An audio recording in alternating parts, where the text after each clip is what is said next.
विपरीत राजयोग जो है 2 टर्म्स के अंदर पास होता है। यदि दो दो शर्तें लागू हो चुकी हैं, अगर 2 शर्तें लागू होती हैं किसी भी कुंडली के अंदर, पहला, लग्नेश के पास अंशबल युवावस्था का होना चाहिए, और जो ग्रह विपरीत राजयोग बना रहा है उसके पास भी युवावस्था का बल होना चाहिए, अंशबल। दूसरा, लग्नेश की स्थिति अच्छी हो, यानी कि अंशबल तो हो लेकिन अच्छे स्थानों में बैठा हो। मैंने उदाहरण दिया मेष लग्न की कुंडली से मंगल का। मंगल केंद्र में बैठे हो, त्रिकोण में बैठे हो, पराक्रम में बैठे हो, हालांकि पराक्रम के तो मंगल कारक होते हैं, कहना ही नहीं। युवावस्था का इनके पास बल हो, और उस अवस्था में गुरु के पास भी युवावस्था का बल हो, और गुरु कहाँ बैठे हो, तो छठवें, आठवें, 12वें में बैठे हो। क्यों? क्योंकि 12वें के स्वामी होकर कहीं भी बैठे हो लेकिन, तो इस अवस्था में विपरीत राजयोग लागू हो जाएगा। और विपरीत राजयोग की जब महादशा आएगी, तो विपरीत राजयोग की जब महादशा आएगी तो व्यक्ति के जीवन में उस समय कष्ट मिलेंगे उसे, अच्छा नहीं होगा उसके साथ। उस समय जब विपरीत राज्यों की महादशा आएगी तो व्यक्ति के जीवन में विपरीत परिस्थितियों का निर्माण होगा। शारीरिक कष्ट होगा, मानसिक कष्ट होगा, आर्थिक कष्ट होगा। उस अवस्था में व्यक्ति अपनी कमियों को, अपनी बुराइयों को, अपनी नेगेटिविटियों को पहचान जाएगा, जान लेगा, और उन्हें खत्म करके जीवन में वो सफलता हासिल करेगा जो उसने पहले कभी नहीं की होती, और ये बन जाता है महान विपरीत राजयोग। ठीक है? दुख देकर सुख का सृजन करने वाला। जैसे बड़े से बड़े राजयोग जो होते हैं वो आपको त्वरित लाभ दे देते हैं, नहीं, पहले आपको पुरुषार्थ करवाते हैं। जैसे मैंने गुरु का उदाहरण दिया था कि दूसरों का पथ प्रदर्शक, दूसरों का प्रेरणा स्रोत बनने से पहले खुद ज्ञान का आगमन करिए, खुद ज्ञान अर्जित करिए, तभी दूसरों के पथ प्रदर्शक, दूसरों का प्रेरणा स्रोत बन पाएंगे। ठीक है? तो उसके लिए क्या करना पड़ेगा, उसे अध्ययन करना पड़ेगा, दिन और रात एक करनी पड़ेगी उसे अपनी। तो ये क्या है, ये पुरुषार्थ नहीं है? ये भी तो एक तरह का कष्ट है। कष्ट, कष्ट क्या है? दिन रात मेहनत करना, उस अवस्था में खो जाना उसमें। तो दुख देकर सुख का सृजन करने वाला होता है विपरीत राजयोग। ये महान विपरीत राजयोग होता है। इसे महान राजयोग की श्रेणी में रखा गया है। असंभव को संभव कैसे करते हैं, ये वो राजयोग होता है। ये इतना पावरफुल राजयोग होता है कि भले ही कुंडली कितनी भी कमजोर हो, कुंडली में राजयोग ना भी लगे हों, केंद्र खाली पड़े हों, त्रिकोण खाली पड़े हों, लेकिन ये लगा है, तो ऐसा व्यक्ति अपने जीवन काल में एक अच्छी लाइफ, उस अवस्था में भी एक अच्छी लाइफ जी लेगा। खैर, आगे बढ़ता हूं। अब आता है नीच भंग राजयोग पर। नीच भंग राजयोग के बारे में मैं आपको कुछ बताना चाहूंगा, महत्वपूर्ण बातें आपका समझना जरूरी है। नहीं समझेंगे तो ज्योतिष के मूल स्वरूप को आप खराब कर देंगे। यह है, और फिर कहेंगे मैंने बताया नहीं था।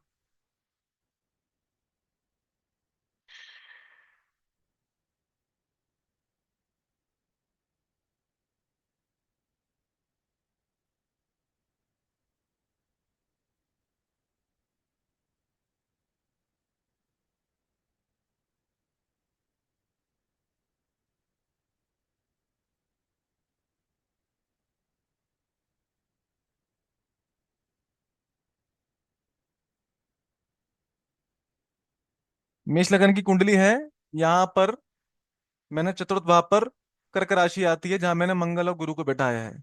मंगल कर्क राशि में नीच के होते हैं। ठीक है?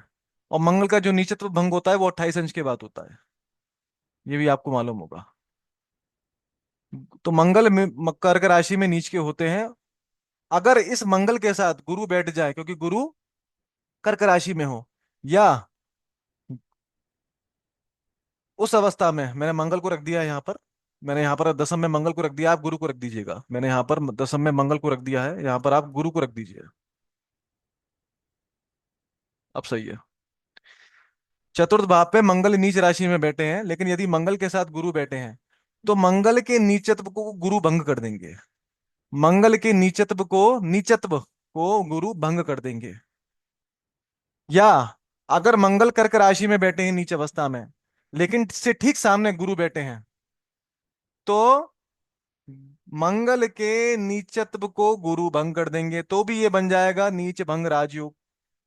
तो भी ये बन जाएगा नीच भंग राजयोग। इस चीज को याद रखिएगा, क्योंकि प्रत्येक राशि के सामने वाली राशि उसकी एंटिक होती है। प्रत्येक राशि के सामने वाला घर उसका एंटिक होता है। उसके उस विपरीत। ठीक। तो मंगल नीच राशि में होंगे कर्क में। अब इस मंगल के साथ गुरु बैठ जाते हैं, इस मंगल के साथ गुरु बैठ जाते हैं, या फिर चंद्रमा बैठ जाते हैं, या दसम भाव में चंद्रमा बैठे हों। नीच भंग राजयोग कई तरह से बनता है, मैं आपको बताना चाहूंगा। मंगल कर्क राशि में नीच के होते हैं, मंगल कर्क राशि में नीच के होते हैं। यहां पे रख देते हैं चंद्रमा को। अब यहां पर भी रख देते हैं चंद्रमा को एक तरफ,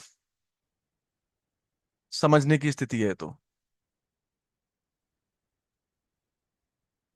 अब उस अवस्था में देखते हैं एक बार। तो चतुर्थ भाव पर मंगल कर्क राशि में नीच के होते हैं। अब यहीं पर या तो गुरु बैठे हो तो नीच भंग राजयोग बन जाएगा, यानी कि मंगल के नीच प्रभाव को गुरु समाप्त कर देंगे। या गुरु के बजाय चंद्रमा बैठे हो, चंद्रमा अपने ही घर में बैठे हैं कर्क राशि में, तो भी नीच भंग राजयोग बन जाएगा। या दसम भाव में चंद्रमा बैठे हो तो भी नीच भंग राजयोग बन जाएगा। या दसम में गुरु बैठे हो तो भी नीच भंग राजयोग बन जाएगा। अब आपको मैं सामने ऑफर देता हूं, आप कोई परिस्थिति रखिए केंद्र के अंदर ही, और मैं आपको बताता हूं कैसे घटित होगा ये। जैसे विश्वनाथ जी से पूछते हैं, चलो विश्वनाथ जी आप बताइए। अगर गुरु गुरु का यही अगर गुरु के साथ ले लिया तो गुरु सिचुएशन जैसा, खाली ये मंगल के संगात बोले आपने। नीच भंग राजयोग, नीच भंग हाँ। राजयोग, हाँ, लेकिन नीच भंग राजयोग के ऊपर देखो, अभी मैं जो बात छेड़ूंगा फिर आप सब कंफ्यूज हो जाओगे उसको लेकर, क्योंकि मैं जो बात छेड़ूंगा बहुत आगे की बात छेड़ूंगा मैं। क्योंकि मुझे पहले मैं। क्षेत्र, हाँ, मुझे क्षेत्र में हो गए 8 साल। और अब मैं आपसे एक बात बोलूंगा कि नीच भंग राजयोग, लोग कहते हैं, ज्योतिष कहते हैं नीच भंग राजयोग, हालांकि मैं किसी की बात को काटूंगा नहीं। नीच भंग राजयोग, तो जब मंगल के नीचत्व को गुरु भंग कर सकते हैं, तो गुरु के उच्चत्व को तो मंगल भी भंग कर सकते हैं फिर तो। हाँ, वो पूछ रहा हूँ मैं। अगर नीच भंग राजयोग, नीच भंग राजयोग है तो फिर उच्च भंग राजयोग क्यों नहीं? हाँ, वो भी है। बारिश में छाता पकड़ लेने से क्या बारिश रुक जाएगी? नहीं। आपका शरीर का कुछ हिस्सा बच जाएगा। हाँ। वही चीज है। मंगल कर्क राशि में नीच के होते हैं, मंगल कर्क राशि में यस। नीच के होते हैं। अब वहां पर चंद्रमा बैठे हो तो नीचत्व भंग हो गया मंगल का, गुरु बैठे हो तो भी नीचत्व भंग हो गया, सामने यदि गुरु बैठे हो तो भी नीचत्व भंग हो गया, हालांकि गुरु की मकर हम्म। राशि नीच की राशि है लेकिन फिर भी नीचत्व भंग हो गया। या चंद्रमा बैठे हो तो भी नीचत्व भंग हो गया। ऐसा लेकिन हो सकता, ऐसा होता है गुरु। मैं नीच भंग राज्यों के ऊपर मैं कोई डिफाइन नहीं कर सकता। नीच भंग राज्यों एक तरह से बारिश में छाता पकड़ लेने की तरह है। बारिश में छाता पकड़ लेते हैं तो उससे बारिश रुकेगी नहीं, बारिश यथावत होती रहेगी। नीच भंग राजयोग एक कंडीशन बता दी है, लेकिन जो कई बड़े बड़े शास्त्री हैं जो नॉलेज रखते हैं इस चीज के ऊपर, और इस चीज के ऊपर मैंने भी एक बात रखी थी विशेष रूप से, कि अगर नीच भंग राजयोग है, अगर मंगल के नीचत्व को चंद्रमा समाप्त कर रहे हैं तो चंद्रमा के उच्चत्व को भी मंगल समाप्त, वो गुरु के उच्चत्व को भी मंगल समाप्त कर सकते हैं, अपोजिट, हाँ। अपोजिट कर सकते हैं वो। करेक्ट। फिर इसके ऊपर बीएचयू यानी कि बनारस हिंदू विश्व परिषद के जो प्रधानाचार्य हैं उन्होंने इसके ऊपर एक बात रखी थी, इस चीज का समन उन्होंने करा, इस परेशानी का, इस पजल का। उन्होंने बोला कि मंगल कर्क राशि में नीच के होते हैं। अब यहां पर कोई दूसरे एग्जाम्पल लगते हैं, जैसे दसम भाव में गुरु को रख देते हैं, गुरु मकर राशि में नीच के होते हैं, और वहीं पर शनि ओके। को बैठा दीजिए। गुरु मकर राशि में नीच के होते हैं, शनि को बैठा दीजिए या मंगल को बैठा दीजिए। शनि को बैठा देंगे तो शनि अपने घर में बैठे हैं तो नीच भंग राजयोग। मंगल को बैठा दीजिए तो भी नीच भंग राजयोग, क्योंकि मंगल उस घर में उच्च चुके होते हैं उच्च जिस घर के। में गुरु नीच के हो रहे हैं। राइट, हाँ। या सामने शनि को रख दीजिए चतुर्थ भाव पे, तो भी नीच भंग राजयोग। लेकिन नीच भंग राजयोग उन्होंने बोला कि नीच भंग राजयोग होने से ये मतलब बिल्कुल नहीं है कि उस ग्रह का नीचत्व संपूर्ण समाप्त हो जाएगा। नीचत्व भंग हो गया है, भंग होना अलग चीज होती है, समाप्त होना अलग चीज होती है। भंग होने का मतलब है बारिश में छाता, ये उन्होंने बोला। और पिछले 4 साल से हम नीच भंग राजयोग को मान रहे थे, जिसमें से मैं भी था। मैंने कई हाँ। कुंडलियों में नीच भंग राजयोग देखा, और नीच भंग राजयोग के ऊपर यूट्यूब के अंदर कतार लगी पड़ी है। किताबों में ऐसा कुछ नहीं है, लेकिन यूट्यूब में कतार लगी पड़ी है कि सचिन तेंदुलकर की कुंडली के अंदर नीचभंग राजयोग था, और उस नीचभंग राजयोग ने सचिन तेंदुलकर को क्रिकेटर का राजा बनाया, क्रिकेट की दुनिया का। बिल्कुल गलत। गॉड। बिल्कुल गलत। मतलब जो मन में आए, जिसके लिए भी आए। मेरे तो ये कहना है कि सचिन तेंदुलकर तो केस कर देना चाहिए था उस पर। ये है। बिल्कुल गलत। नीचभंग राजयोग एक सिचुएशन है कि उस ग्रह का नीचत्व भंग हो गया है। भंग हो गया है। और कुंडली के अंदर अगर आपसे कोई बोले कि आपकी कुंडली में गुरु चंद्रमा लग्न में बैठे हो, तो ये गजकेसरी योग तो होगा ना, ये तो आप मानेंगे ना इस बात को तो। और कोई आपसे बोले कि इस गजकेसरी योग का प्रभाव आपको नहीं मिलेगा, तो उसके कहने से नहीं मिलेगा आपको, या ऐसे थोड़ी हो। ऐसा थोड़ी होगा। बिल्कुल सही बोला आपने। या आपकी कुंडली में शुक्र चंद्रमा बैठे हो, बुध चंद्रमा बैठे हो, मंगल चंद्रमा बैठे हो, गुरु चंद्रमा बैठे हो, तो ये है तो सारे के सारे राजयोग गज केसरी होंगे इसमें अधिकांश तो। मंगल चंद्रमा से चंद्र लक्ष्मी योग। तो कोई आपसे बोले इस राजयोग, ये राजयोग भंग हो गया है और ऐसे ऐसे, गलत। जिस प्रकार राजयोग का संपूर्ण प्रभाव देखने को मिलता है जीवन काल में, चाहे वो व्यक्ति कुछ करे या ना करे तब भी, उसी प्रकार दुर्योग, दुर्योग माने दोष का प्रभाव भी जीवन काल में देखने को मिलता है।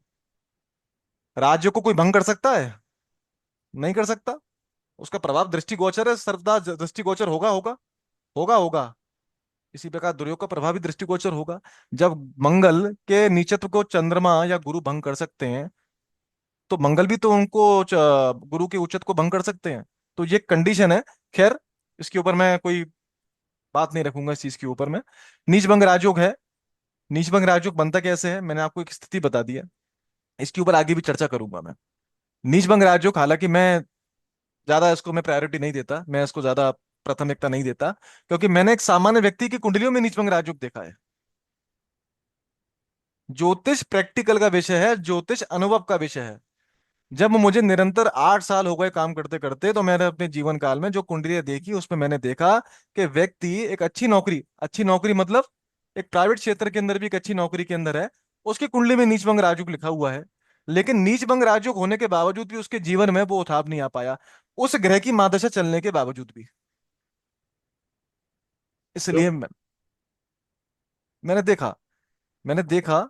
और मैं इसकी के ऊपर कोई अभी एक प्रमाण एक्यूरेट नहीं यहाँ कर सकता कि नीचभंग राजयोग कोई है ऐसा। ये एक स्थिति है। हाँ, उस ग्रह का नीचत्व भंग हो जाता है, और नीचत्व भंग होने के चलते उस अवस्था में जब उस ग्रह की महादशा आती है तो जातक को कष्ट देखने को नहीं मिलता।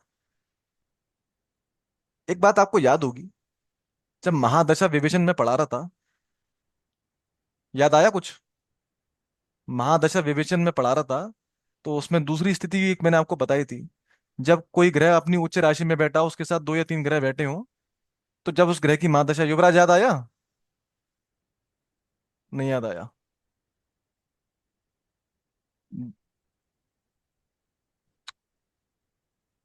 महादशा विवेचन पढ़ाया है, वीडियो खोल के देखना आप लोग। वीडियो मिल गए आपके? वो आपके पास वीडियो पहुंच गए? क्लास पहुंची है अभी? नहीं पहुंची है। अब वही है, अब क्या करूं मैं? अब मेरी साइड से तो पहुंच चुक, मेरे साइड से तो अपलोड हो गया है, बाकी अब उनकी साइड से है। खैर, कोई नहीं। महादशा विवेचन के दूसरे तत्व में मैंने एक बात पढ़ाई थी। जब कोई ग्रह, जैसे मान लीजिए चंद्र गुरु उच्च राशि में बैठे हैं और गुरु के साथ मंगल बैठे हैं, जो भी ग्रह बैठे होंगे, जब गुरु की महादशा आएगी तो उस उन ग्रहों में, जब उन ग्रहों का अंतर आएगा दशानाथ की, दशानाथ में जब अंतर दशानाथ का चक्र चलेगा, तब वो दशा अच्छी ही जाएगी, मैंने पढ़ाया था। और याद रखो, नीचभंग राजू कहीं ना कहीं इस चीज को दर्शा रहा है। खैर, चलो कोई नहीं। आ, आगे कौन सा है, अगला कौन सा राजयोग है? अगला सब मेरे मेरे हिसाब से सब खत्म हो चुके हैं। ठीक है। ये है। एक राजयोग होता है राज राजेश्वर राजयोग। एक राजयोग होता है सिंहासन प्राप्ति राजयोग। ऐसे अनगिनत राजयोग हैं, मैं आपको अगर पढ़ाने पे बैठूं अनगिनत पढ़ा सकता हूं, लेकिन उससे होगा क्या? राजयोग ज्योतिष के अंदर पढ़ाए जाते हैं प्रमुख रूप से जिससे व्यक्ति अवगत हो जाए। मैंने जितने आपको राजयोग पढ़ा दिए हैं, इससे आपको आइडिया लग जाएगा, इससे आपको अनुभूति हो जाएगी कि इनके अलावा भी और भी कुंडलियों में राजयोग होते हैं। लेकिन प्रचलित राजयोग केंद्र त्रिकोण, विपरीत राजयोग, पंच महापुरुष योग, गज केसरी योग, ये प्रचलित हैं, ये बहुत चलन वाले राजयोग हैं, जिनकी बहुत महत्वता है। कहने का मतलब ये है, कहने का मतलब मेरा ये है। विकास, जब मैं पढ़ा रहा था महादशा विवेचन तो आप थे क्या? गुरुकुल में थे? मैंने महादशा विवेचन के दूसरे तत्व में क्या बात रखी थी मैंने? जब किसी आप ग्रह की महादशा चल रही हो और उच्च, वो ग्रह उच्च राशि में बैठा हो और उसी के साथ दो तीन तीन ग्रह बैठे होंगे, तो उसकी हम्म, दशा अंतरदशा में अच्छा रोल जाएगा। जी गुरुजी। पढ़ा था नहीं पढ़ा था? जी गुरुजी। या कुछ और अलग पढ़ाया था मैंने इस पर? नहीं नहीं, मुझे ये पढ़ाया था।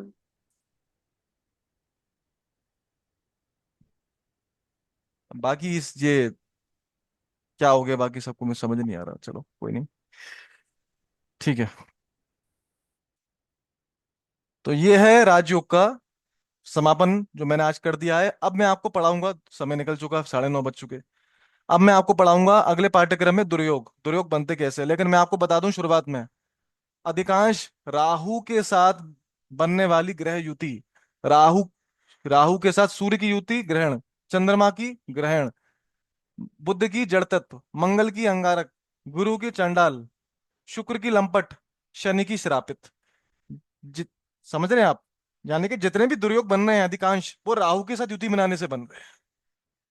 कुंडली के अंदर जितने भी दुर्योग बन रहे हैं, दुर्योग का मतलब होता है कष्ट देना, दुर्योग का मतलब होता है संघर्ष, कष्ट, अरिष्ट, परेशानियां। राजयोग का मतलब होता है सुख, वैभव, ऊंचाई, बुलंदियां। तो जितने भी दुर्योग बन रहे हैं वो राहु के साथ कंजक्शन में आने से बन रहे हैं, राहु के साथ युति में आने से बन रहे हैं। अगले मैं ये पढ़ाऊंगा, अगले मैं आपको दृष्टियां पढ़ाऊंगा। आप लोग पूछ रहे थे ना कि दृष्टियां कैसे काम करती हैं, वो पढ़ाऊंगा। अगले मैं पढ़ाऊंगा कि जो षोडश वर्ग के अंदर D2, डी, जो 16 वर्ग प्रचलित हैं उनके बारे में देखते कैसे हैं, वो देखते कैसे हैं। प्लीज, अगली जो पाठ्यक्रम होगा ये करीब 1.5 घंटे का होगा, या हो सकता है दो, डेढ़ से पौने 1.5 घंटे से थोड़ा ऊपर का हो। तो आपको बैठना पड़ेगा उस समय, थोड़ा सा आपको त्याग देना पड़ेगा, सभी को देना तो पड़ेगा ही, क्या करें अब। यह है, क्योंकि मेरा काम बला टालना नहीं है। अगर मुझे बला टालनी होती तो बहुत ऑप्शंस थे मेरे पास, मैं चाहता उनको स्किप करके आगे बढ़ जाता, वो मैंने नहीं किया। ठीक है, वो मुझे करना भी नहीं था, क्योंकि मेरा ये मानना है कि अब आप यहाँ से जाओ तो आप आगे अगर कोई पढ़ाई करो ज्योतिष के अंदर तो आगे की करो, पीछे की नहीं करनी पड़े आपको। क्योंकि पीछे का बेसिक का मास्टर का जहां तक आप पढ़ते जा रहे हो, कुंडली का फलादेश कर सकते हो आप, कुंडली का फलादेश कर सकते हो। अब मैं आपको आने वाले समय में बीच बीच में कुंडली अध्ययन रखा करूंगा सामने, यानी कि एक कुंडली को लेके बैठा करेंगे और उस कुंडली अध्ययन के अंदर सारी पीछे की चीजों को अप्लाई करेंगे। Q&A, यानी कि सारी की चीजों को अप्लाई करेंगे बैठ के। आप लोग अपना मत रखना, सब अपना अपना मत रखेंगे, लेकिन मत करना, बहस मत करना, मत रखना, बहस मत करना कि नहीं ऐसा नहीं वैसा नहीं। बहस तो आप कर ही नहीं सकते, आप क्या, हम भी बहस नहीं कर सकते। और हमसे जो बड़े पद पे बैठे वो भी बहस नहीं कर सकते, क्योंकि ज्योतिष महासागर है, अनंत सागर है। लेकिन हाँ, ये भी नहीं कि जो चीज गलत हो उसको वो भी आपने भेड़ दिया हो। कहने का मतलब यह है, सेंसेबल रखना, नहीं मालूम हो तो कोई बात नहीं, मैं बताऊंगा कि कुंडली अध्ययन के समय किन किन चीजों का ध्यान रखना चाहिए। अगर आप नए नए एस्ट्रोलॉजर बने हैं, नए नए ज्योतिष बने हैं, या ज्योतिष के क्षेत्र में नए उतरे हैं, तो कुंडली कैसी पढ़ी जाती है, कुंडली पढ़ते समय किन किन पॉइंट्स का ध्यान रखना चाहिए, उन पॉइंट्स को आप नोट कर लीजिएगा रजिस्टर पे। और उन्हीं पॉइंट्स के बिहार पर आप कुंडली का प्रिडिक्शन शुरू करा करिएगा, आपकी कुंडली 40-45% सही बैठेगी शुरुआत में। जो लोग सोच के बैठे हैं कि नहीं 100% सच सच बैठनी चाहिए, 100% करेक्ट बैठनी चाहिए, कतई नहीं हो सकता। एक साल प्रैक्टिस करते लग जाएंगे तब जाकर परफेक्शन आएगा। हम में भी आया था, हमारे जिन्होंने हमें पढ़ाया उनमें भी ऐसे ही आया था, और उनको जिन्होंने पढ़ाया उनमें भी ऐसे ही आया था। ठीक है। एक दिन में रुद्री सीख जाते हैं क्या आप लोग, जो लोग कर्म कांड के यहाँ बैठे हैं? एक दिन में रुद्री सीख गए? कितने लोग रुद्री सीख गए एक दिन में? या ये ग्रह शांति एक दिन में सीख गए? पूछूं किससे? युवराज, विकास सीख गए तुम ग्रह शांति एक दिन में? युवराज तुम सीख गए? नहीं नहीं नहीं, मैं ठीक है गुरु जी। तो फिर समझो ना चीजों को, ज्योतिष तो उससे भी और डिसिप्लिन वाला मैटर है, ज्योतिष तो और डिसिप्लिन वाला मैटर है। लेकिन हाँ, जितना मैं पोटेंशियल अपना दे रहा हूँ, जिस हिसाब से मैं आपको फोकस कर रहा हूँ मैं आपकी तरफ, मैं गारंटी देता हूँ उस वक्त तो, कि कुछ चीजों का ध्यान रखा मेरी बातों का, तो 40 से 45% कुंडली आप पकड़ लोगे, वो सही जाएगी। 40% प्रिडिक्शन तो सही जाएंगे आपके। और 100% के लिए तो वो मैं नहीं कह सकता। लेकिन हाँ, जब 100-150 कुंडलियों का अभ्यास आप कर लोगे, यानी कि डेली या एक दिन छोड़कर एक दिन कुंडलियां आप लिया करोगे या कुंडली का आप अध्ययन करोगे, तब परफेक्शन आ जाएगा। लैक ऑफ कॉन्फिडेंस, आत्मविश्वास की कमी खत्म हो जाएगी। दूसरा, प्रैक्टिस करते करते पीछे की चीजें याद आने लगेंगी। जो चीजें याद नहीं होंगी उनको तुरंत क्लिक करके आप वीडियो खोल के देखेंगे, तुरंत क्लिक करके रजिस्टर खोल के देखेंगे, उस चीज को अप्लाई करेंगे, वो चीज आपकी क्लियर हो जाएगी। ऐसे ही होती है ज्योतिष की पढ़ाई, दूसरा कोई तरीका नहीं है, पूरे वर्ल्ड में नहीं है। आप किसी यूनिवर्सिटी में पढ़ लीजिए, आप कहीं डिग्री ले लीजिए, किसी भी विद्यालय में चली जाइए, आप एक बार जाके देखिए, आपको पता चल जाएगा किस तरह से पढ़ाई होती है। लेकिन ये याद रखिएगा कि जब मैंने अपनी विद्या पूरी करी थी, तो वहां पर उस समय एक दिन छोड़ के एक दिन या एक दिन छोड़ के 2 दिन मैं कुंडली लेता था, 2 कुंडलियां, उन कुंडलियों का अध्ययन करता था, और जब सामने जो जजमान आता था, उस कुंडलियों का फलकथन उसके सामने करता था, तो 40% सही बैठता था। बाकी 50% मैं कैच नहीं कर पाता था। लेकिन जब मुझे 4 से 6 महीने का समय हुआ, उसके बाद से परफेक्शन आना शुरू हो गया। और फिर वो कुंडली, अब आज की समय में तो बस देखा और बोलना शुरू कर दिया, वो चीज हो जाती है। तो प्रैक्टिस मेक परफेक्ट, अभ्यास से ही परफेक्शन आता है। ये है, चिंता मत करिए। अभी तो मेरे सामने आपको अभी कुंडली मिलान भी पढ़ाना है मुझे आपको, और उसके बाद अभी तो और भी चीज़ पढ़ानी है, तो मैंने बस थोड़ा कॉपरेट करिएगा, थोड़ा समय ज़्यादा दीजिएगा। यही है, यही दूसरा विकल्प। अब अगर जितना भी हो सकता है हम कर लेंगे कंप्लीट। आप जहां से जब कोर्स करके जाएंगे, तो याद रखिएगा, जब अपने कोर्स को कहीं ना कहीं से मैच करके देखेंगे किसी इंस्टीट्यूट से, जो, तो आपको समझ में आ जाएगा कि आपने कितना पढ़ा है। ये है। लेकिन आप सोचे कि आपने पूरा पढ़ लिया, पूरा नहीं कंप्लीट हो सकती ज्योतिष। ज्योतिष 6 महीने में कंप्लीट हो ही नहीं सकती। ज्योतिष तो 3 साल का समय मांगती है कायदे से तो। लेकिन 6 महीने के अंदर भी आप काफी हद तक परिपक्व हो जाओगे, कुंडली का फलकथन करना सीख जाओगे तरीके से। ये है। उसके बावजूद भी कोई दिक्कत आए, कोर्स खत्म होने के बावजूद भी, ये मत सोचिएगा कि कोर्स खत्म हो गया आप कुछ पूछ नहीं सकते। बिल्कुल गलत। कोर्स खत्म होने के बावजूद भी कोई दिक्कत आए, आप कंसल्ट कर सकते हो। अगर कोई कुंडली आपके सामने आ रही है, वो समझ में नहीं आ रही, आप पूछ सकते हो, एक आईडी ले सकते हो, हिंट ले सकते हो हमसे। या कोई चीज आपको क्लियर नहीं हो रही, तो आप पूछ सकते हो, उसके ऊपर हम आपको क्लियर कर देंगे तरीके से। ऐसी बात नहीं है। यह है। ठीक है। और अब अगले दिन से मैं गुरुकुल चला जाऊंगा, यानी कि कल अब मैं गुरुकुल चला जाऊंगा वापस। यह है। तो जैसा भी होगा, वो सिस्टमेटिक जैसे चलता था, मंडे का, अब हफ्ते में 3 दिन क्लास होगी, लेकिन क्लास जो होगी आपकी 1.5 घंटे की क्लास होगी। ये याद रखिएगा, हफ्ते में 3 दिन की क्लास होगी, मैं पहले बता दे रहा हूँ। हफ्ते में 3 दिन की क्लास होगी। क्लास आपकी 1.5 घंटे की होगी या पौने 2 घंटे की होगी, तो याद रखिएगा इस चीज को।